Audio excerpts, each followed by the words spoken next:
Bonjour, j'espère que vous allez bien en ce mardi midi. Moi, je reprends du poil de la bête, comme on dit. Là, j'ai trouvé ça pas mal épuisant, mon voyage en France. Je me plaindrai pas, hein, faudrait surtout pas se plaindre. Mais c'est ça, ce qui fait que la semaine dernière, j'ai eu beaucoup de difficultés à venir vous faire des lives, puis tout ça, puis j'avais besoin de digérer un petit peu toute l'information que j'ai recueillie pendant ma semaine à Paris. Et donc, après avoir pris un peu de recul, j'ai décidé de vous faire un live aujourd'hui pour vous parler un petit peu plus des addictions alimentaires, parce que comme vous le savez, c'était ça le thème du congrès de la semaine, d'il y a 2 semaines, dans le fond. Donc c'est ça. Je parle des addictions alimentaires parce que c'est vraiment un commentaire que j'ai très, très souvent dans mon bureau, des gens qui me disent je suis accro au chocolat, je suis accro au sucre, je suis accro aux chips. Donc, c'est vraiment, je pense que pour les gens qui vivent une dynamique particulière avec la nourriture, c'est difficile de sentir que les aliments ont une emprise sur nous.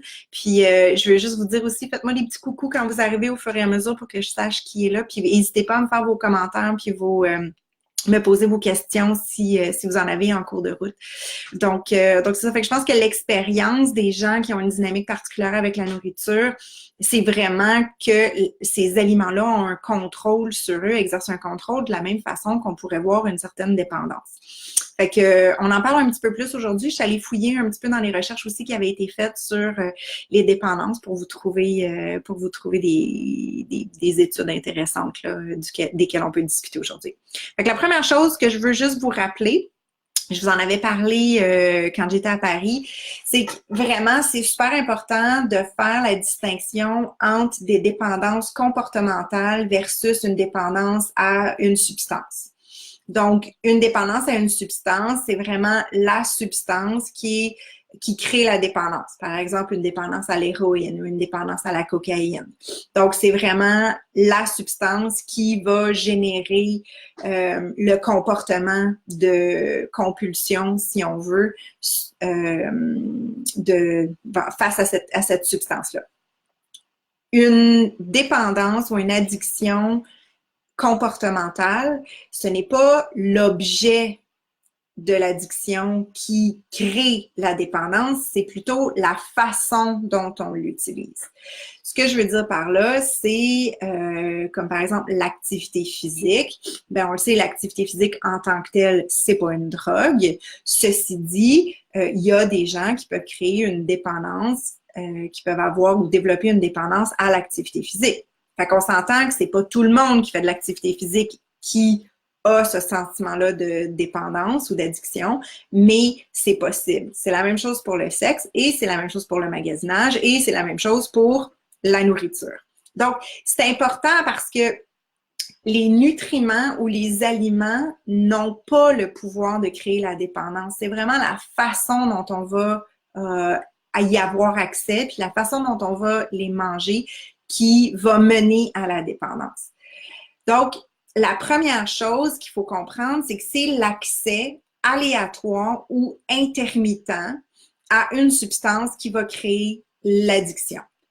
Donc, quand ils font des études sur les rats, parce que souvent, c'est des choses qui sont citées, donc on a réussi à rendre des rats addicts au sucre, par exemple, mais ce qu'on nous dit pas, puis ce que vous apprenez quand vous allez lire les études qui sont faites sur les rats, c'est que la seule façon qu'on arrive à avoir des comportements compulsifs avec du sucre chez les rats, c'est si on limite leur accès à la substance, à l'eau sucrée. Donc, ce qu'ils font, c'est qu'ils prennent les rats, ils leur donnent accès à de la nourriture puis à de l'eau sucrée.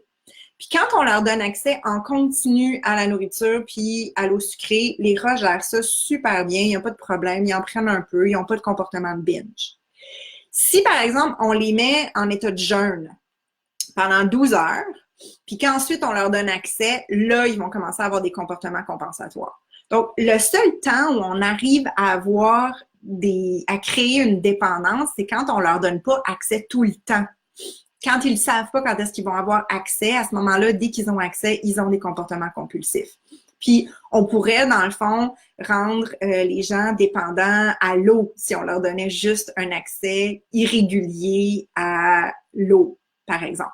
Donc, c'est important de comprendre la nuance entre les deux parce que à ce moment-là, ça change un petit peu notre façon de voir les choses. Parce que quand on a une dépendance à une substance, souvent, puis là, je suis loin d'être une experte dans le traitement des toxicomanies, là. Donc, si jamais vous avez d'autres commentaires puis des nuances que vous voulez apporter, je suis complètement ouverte. Mais ce que j'en comprends, moi, c'est que l'abstinence totale, quand c'est vraiment une substance qui crée la dépendance, c'est souvent la voie qui est privilégiée. Alors qu'avec les aliments, le problème, c'est qu'on ne peut pas avoir une abstinence totale. Même si c'est à un nutriment, on a l'impression d'être, par exemple, addict au sucre, on ne peut pas limiter complètement l'accès parce qu'il y en a dans plein d'aliments différents. Puis souvent, notre corps a besoin aussi d'avoir accès aux glucides pour fonctionner. Donc, on est comme pris au piège. Si on pense qu'on a une addiction puis que c'est la substance qui nous crée notre comportement, ben là, notre façon de percevoir la chose n'est pas du tout la même que si on pense que c'est comportemental et que c'est l'accès intermittent ou aléatoire à la substance qui crée le comportement de dépendance. Fait que là, vous me voyez venir. Est-ce que ça vous sonne des cloches? Avoir accès à quelque chose, ne plus avoir accès à quelque chose. Oups, j'y ai accès, mais je sais pas pour combien de temps, puis je sais pas ça va être quand la prochaine fois que je vais y avoir accès. Oups, j'y ai plus accès. C'est vraiment, dans le fond, la dynamique dans laquelle les régimes nous installent. Puis ce qui est intéressant pendant la formation que j'ai suivie, c'est que c'était vraiment le constat général, c'est que ce serait une dépendance au régime, dans le fond. Donc, c'est vraiment les régimes qui amènent ces comportements-là compensatoires et compulsifs. Donc, première chose. Ensuite, l'autre chose aussi qu'il faut savoir, c'est que c'est normal, parce que c'est souvent, on entend souvent, oui, mais la nourriture, ça génère de la dopamine. La dopamine, dans le fond, c'est le neurotransmetteur qui est impliqué dans tout ce qui va renforcer les comportements. Donc, c'est ce qui est impliqué dans je sais pas moi, le plaisir, dans le fond. Puis oui, c'est vrai que certaines drogues vont venir sécréter de la dopamine. Ils empruntent un chemin, dans le fond, qui est un chemin habituellement utilisé par les aliments. Donc, c'est normal que des comportements qui assurent la survie de l'espèce soient des comportements qui soient renforcés. Ça fait en sorte qu'on ait envie de s'occuper de notre survie.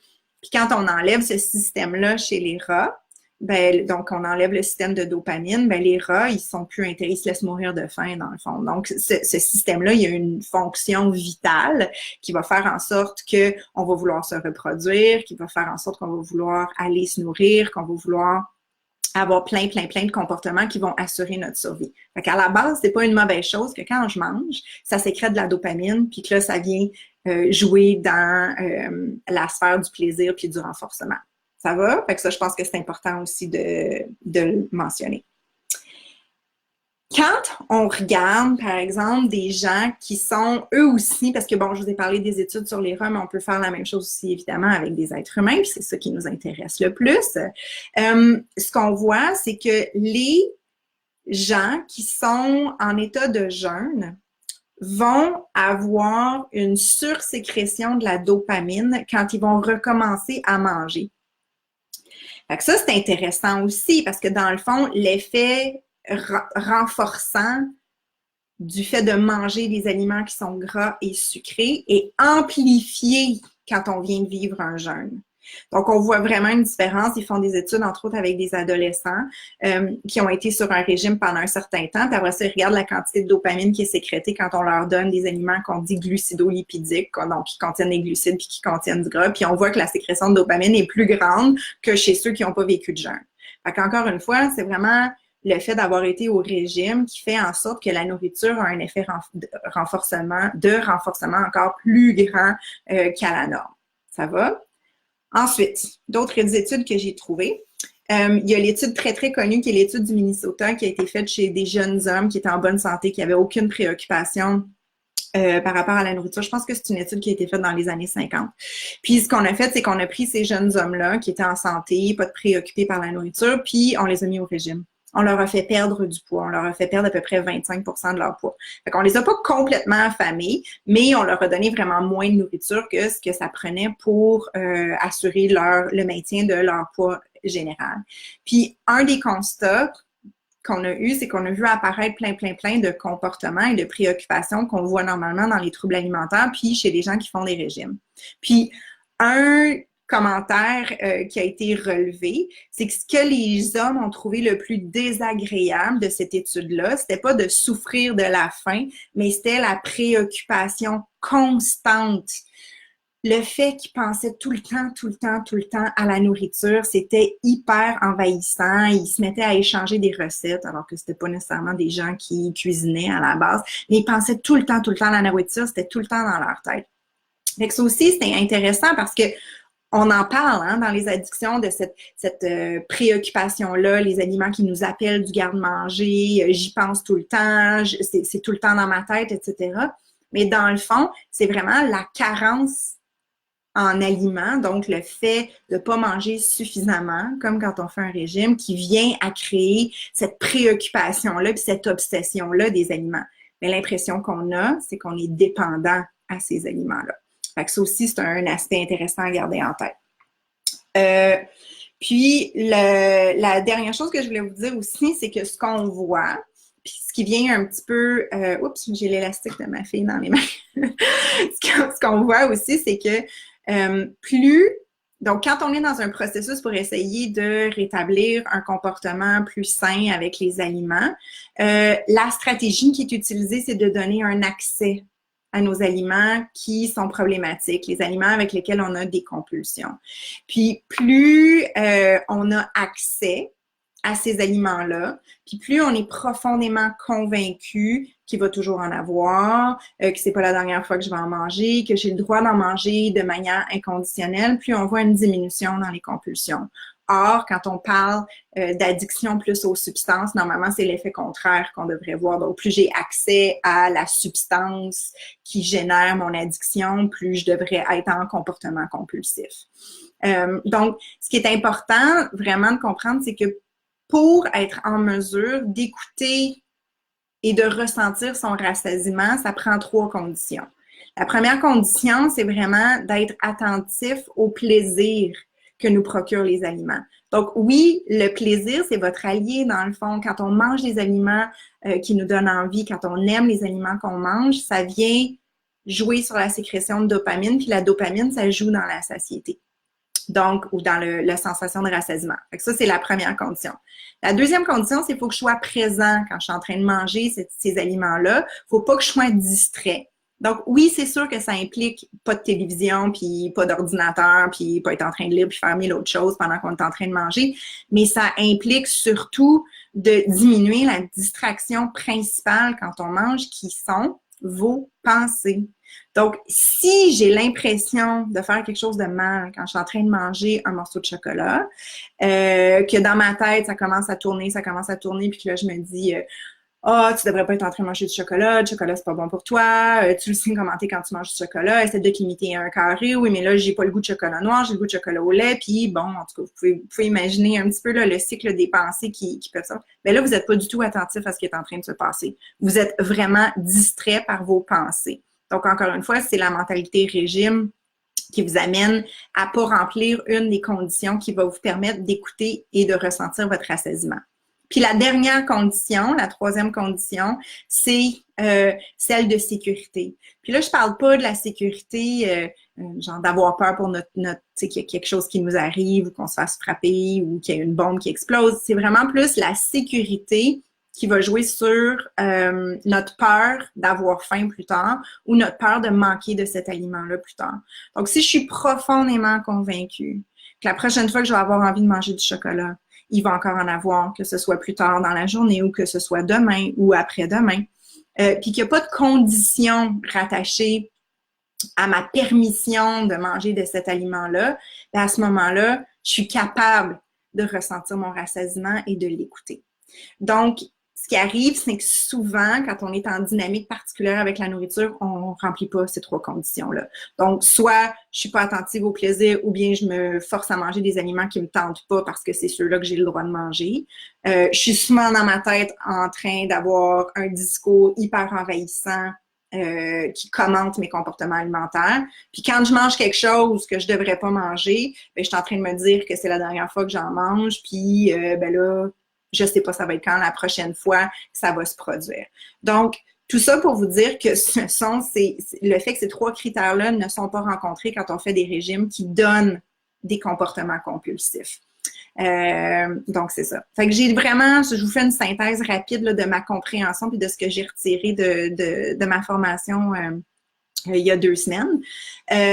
Puis tout ça pour vous dire aussi que le travail sur la restriction cognitive prend vraiment tout son sens quand on a l'impression d'avoir des débordements puis des addictions alimentaires parce que c'est la base pour être en mesure de diminuer les comportements compulsifs.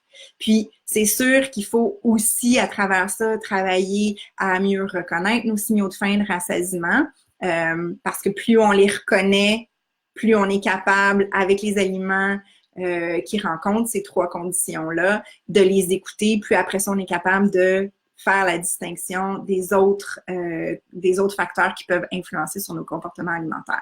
Donc, j'en profite aussi pour vous rappeler que le 10 décembre prochain, j'ai ma 2e cohorte de mon intensif zéro culpabilité alimentaire qui débute. Donc, c'est un programme de 6 semaines où on vous réapprend. Dans le fond, je vous enseigne comment retrouver votre faim, retrouver le rassasiement. Puis, on parle aussi de la restriction cognitive, puis un petit peu des facteurs qui, une fois que vous reconnaissez vos signaux, vous empêchent de les écouter. Donc, si vous avez des questions, je vais vous mettre des liens de toute façon vers cette formation-là. Puis c'est juste à temps pour Noël parce que je sais que justement, quand on est pris dans le temps des fêtes, des fois, on est exposé beaucoup à nos aliments interdits, puis on a peur un petit peu d'avoir des comportements compulsifs avec ces aliments-là. Donc, ça va vous permettre de vivre peut-être Noël autrement cette année si ça vous intéresse. Je reste disponible aussi si vous voulez, si vous avez des questions puis vous voulez qu'on en jase au téléphone, il n'y a pas de problème, contactez-moi puis ça va me faire plaisir.